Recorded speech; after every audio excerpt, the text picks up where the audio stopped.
the week that we had by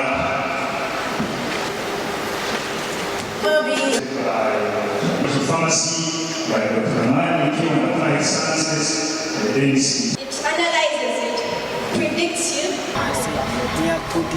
Well, you do that one, and I want to see if I can be able to test.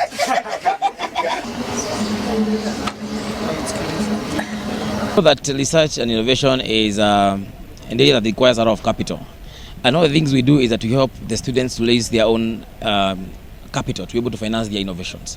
We also have funded projects, like for example here at Mount Kenya University we have got projects funded by World Bank that really support around 50 entrepreneurs in the areas of manufacturing, in the areas of agriculture, in the areas of value addition, creative economy, and even digital economies. So one of the things that we do here is to enable the students to have the skills to apply for this kind of investment, to apply for grants, to participate in forums that are able to help them get the knowledge, the requisite knowledge to be able to apply for these grants and win them. I was forged while we were doing our internship at Thika Level 5 hospitals.